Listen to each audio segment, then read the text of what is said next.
MSF had to find here in this labyrinth over 25,000 girls to vaccinate them. How did we manage that? In February, MSF launched a vaccination campaign against cancer-causing HPV, human papillomavirus, in 3 Manila districts where there are lots of slums. 12 women die of cervical cancer every day in the Philippines. The vaccine requires 2 separate doses. During the first round, 25,000 girls aged between 9 and 13 years were vaccinated.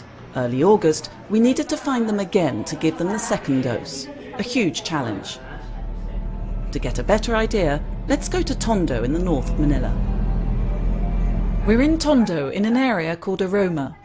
We're accompanying social workers from local association Lican, whose goal it is to find the girls who've had the first dose of the vaccine. They're called community mobilizers.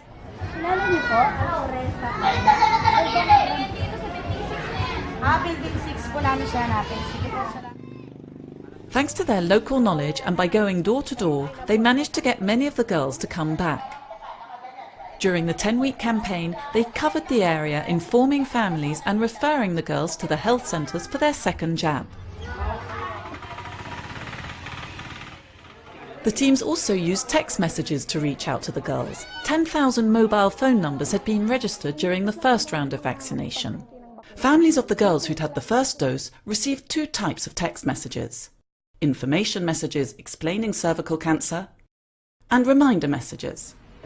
Typically with this kind of campaign, we'd expect to reach 60 to 70% of people who'd come for the first round.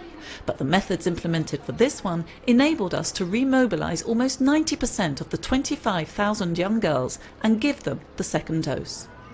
So why, when the government had already organised a campaign with vaccines free of charge in the country's poorest provinces, did MSF and its partner step in Manila?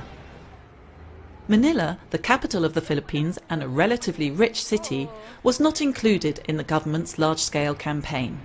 That was forgetting that the city has some of the country's biggest slums and that the vaccine is very expensive, between 40 and 50 euros in the Philippines, an amount far beyond the reach of people living in the slums. As a result, MSF, its partner Lican and the Manila City Health Services took over responsibility for vaccinating a forgotten section of the population.